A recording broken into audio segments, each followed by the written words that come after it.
Take out the highs, take out the lows is an old trading pit saying. What does it mean and how can we take advantage of it as retail traders? Stay tuned. Hey guys, welcome to you. All right, so take out the highs, take out the lows is something that the guys in the pit used to say all the time. I was never in the pit, but I used to have a squawk feed from the pit, the S&P 500 pit, which would kind of tell you what was going on. It would give you an idea of the hustle and bustle, the kind of noise, who was moving what around, whether it was a broker, whether it was a local, etc. And one of the things the locals used to say, and actually if you ever kind of speak to an ex-pit trader now, they will say, and they're talking about what's happening in the day, they will say take out the highs, take out the lows. And what they mean by this is that locals used to push the market through the daily highs, through the daily lows, and then end up exactly in the middle. And you see this time and time and time again, guys, with normal conditions. When the market is in a range-bound condition, not trending, so we haven't got a pressure from an uptrend or downtrend over a longer term, it's in a range-bound environment, very often this will play out. So what does it mean? How can we take advantage of it? So actually what's happening, guys, is that you don't really have much trade going on. There's no real supply-demand imbalance. We haven't got an uptrend or downtrend. Market may gap up slightly or gap down slightly, no big gaps, and it's an intraday type of play. So the market is open and we're off to the races. Now, very often the market will make a high or a low in the first 30 minutes of the trading day. So pushes up in one direction, kind of runs out of steam, rotates back to about the opening print. You're often going to get that, pushes down, runs out of steam, rotates back to the opening print. Now you've got your high in for the day and your low in for the day.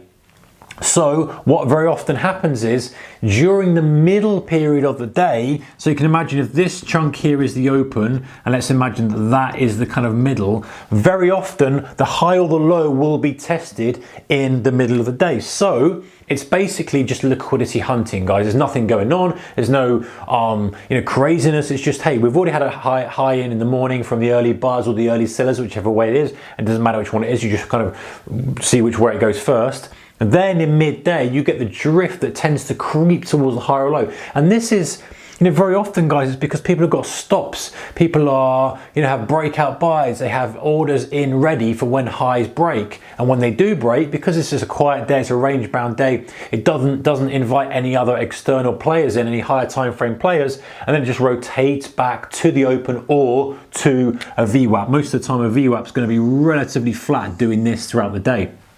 It's worth watching as well, guys, VWAP. So you tend to take out the high or the low, whichever was done in the morning during the middle of the day, and then it will more than likely take out the other side and then rotate back to the middle. It's such a common pattern. So as traders, how do we think about this? So first of all, if we're watching the open, then we say, right, let's see what happens here. We don't want to take opening drives, because opening drives, when it's a rotational type day, don't forget, guys, the open, we're not quite sure yet it's a rotational type day. So we have the initial drive. We don't want to start taking pullbacks. We want to see what happens. When it rotates back to the open, and we can say, okay, that was the open, we've rotated back to the open, we push a high to a low.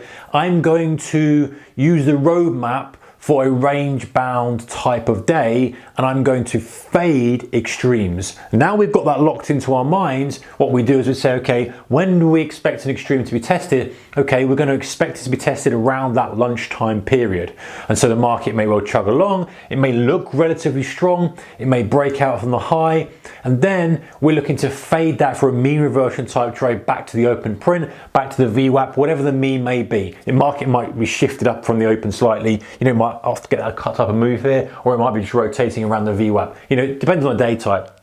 So we're playing mean reversion. We're looking for fake outs through the high, wicks to the high side, little double tops on a very short time frame, that kind of thing, rotating back. And then again, the target, we're going to look again for it to take out the extremes on the other side. So later on in the day, very often it will look like it's about to take out the lows of the morning or the highs of the morning, depending if it's flipped. And again, we can play the same game. So there's two good trades from this. And very often, guys, the majority of the time in these type of days, we're going to close right on the volume weighted average price or at the open, and it's going to look, what it looks like, guys, on the daily chart. It's going to look very much like a doji or very, very thin bodied candle, because we just had that push up, no buyers sucked in, push down, no sellers sucked in, back to the open. So as day traders, we're looking for the second test. So we get the high print or the low print early on. That's our marker, our line in the sand. The second, or in the middle of the day, we get a test of one of those or the other. We can to fade that with our normal risk management systems and strategy, etc. for rotation back to our mean, again, whether that's the open or the VWAP.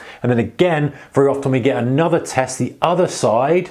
And this range won't be massive, guys. We're not talking, stupid amounts here. We're talking very narrow ranges, so you're not going to be taking home runs here. But again, testing down to the low that was putting early in the morning, and then reversing and then closing back to the VWAP. If that's your roadmap, again, is it always like this? No, but very often this is the kind of things we have. And I was going through one of the old books that I've got, and one of the things they were talking about, taking out the highs, taking out the lows. I'm thinking, we haven't had that for a while. We've been quite, while I'm filming this, we've been quite a kind of active environment, volatility expansion. But when we go back to maybe some volatility contraction, maybe it's a holiday type environment, maybe things calm down a bit, this will come back into play, and this will definitely be brought into my roadmap and something I want to see, taking out the highs, taking out the lows, see it, fade it. Where's your one trade? If you're brave, you look for the extreme move, but I like to take out the mean because I never know whether it's going to come back and do another test. Then it takes out the lows again, you're looking for a fade back off. So that's one way to trade it, or at least the very minimum, guys, is when you're in this type of day environment, don't be buying breakouts.